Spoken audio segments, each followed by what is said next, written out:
Misy fomba roa no ahafahantsika mandray sy migoaka ny fiadanan'i Kristy izay azo avy amin'ny alalan'ilay fahamalinana fototra, dia hoe ilay fifandraisana amin'ny Kristy, ny fanerasera-na amin'ny Kristy, ny fanana relation intime amin'Andriamanitra. Ka ny voalohany indrindra amin'izay dia amin'ny alalan'ny vavaka fanorenam-piadanana. Amin'ny alalan'ny vavaka no ahafahana manorina ny fiadanan'i Kristy ao amin'ny fiainantsika isan'andro mandritra ny androm-piainantsika iray manontolo.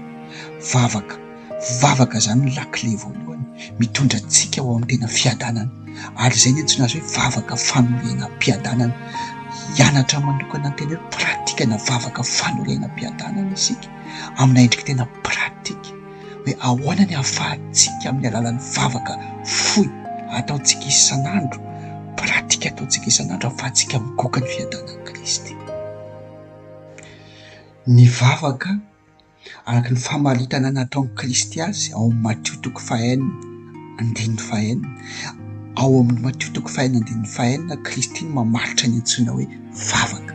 Ny vavaka dia amin'ny alalan'ny vavaka mitokana, fitokanana manokana mitokana ao amin'ny efitrano mangina ao amin'Andriamanitra, ataontsika isan'andro eo anatrehan'Andriamanitra, ao amin'ny efitrano mangina, mihidy ao amin'ny efitrano, ao anatin'ny tsiambaratelo mangina amin'Andriamanitra, ary ny raintsika avy any an-danitra izay mahita antsika ao mangingina no mamaly antsika, izany hoe tsiambaratelo manokana antsika amin'Andriamanitra mivavaka, ary vavaka mitokana personnel.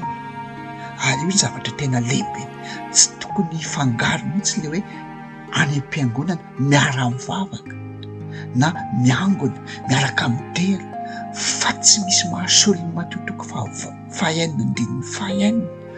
Io no antsoina hoe vavaka. Io ihany ny fahamaritana ny antsoina hoe vavaka.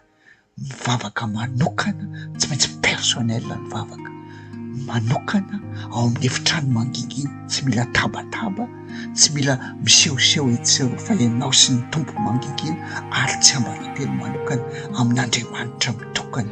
Izay ny antsoina hoe vavaka. Noho izany dia mila mitandrina isika tanora tsy ho voafitaka na hamitatena, ka eritreritra hoe rehefa mandeha any am-piangonana dia miafina ao ambadiky ny hoe miaraka midera an'Andriamanitra, miaraka mamo ao, na miafina ao ambadiky ny hoe miaraka mihira mivolana eo anivon'ny sampana, dia hoe izay ny antsoina hoe mivavaka, hoe efa mivavaka. Tsy miangona iny, miara-mivavaka iny.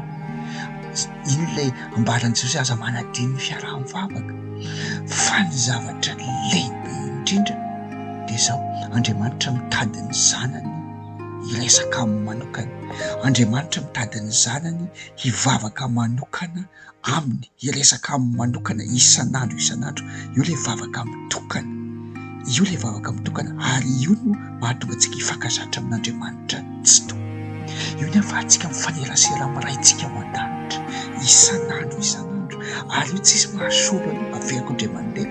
Ny vavaka mitokana, io no fepetra ahafahantsika hifanerasera amin'Andriamanitra personnel, fa ny zanany rehetra ilain'Andriamanitra mifanerasera aminy. Ary ny raintsika, tsika koa mila mifandray mivantana amin'ny raintsika ao an-danitra. Izay fifaneraserantsika amin'ny alalan'ny vavaka izay mahatonga antsika hifankazatra aminy, ahafahantsika migoaka ny fiadanana. Araka le teny amin'ny Joba 2:20-20 hoe mifankazara amin'ny tsy toy ianareo dia hiada amin'ny alalan'ny vavaka isan'andro. Ary izay mahatonga an'i Jesosy milaza mazava amin'ny filazantsarany Lioka 5:22 fa tsy mety raha tsy mivavaka mandrakariva izy ka tsy reraka. Tena apetraka Jesosy mazava hentitra mihitsy hoe fa tsy mety raha tsy mivavaka mandrakariva izy ka tsy reraka.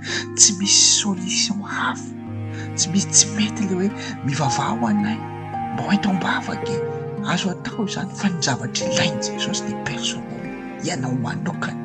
Tsy misy ilainy Jesosy hitondra ny tonom-bavaka ao mihoatra ny ianao no ilainy manokana iona aminy, fa zanany ianao, novidiny tamin'ny ranomasina indrindra ianao.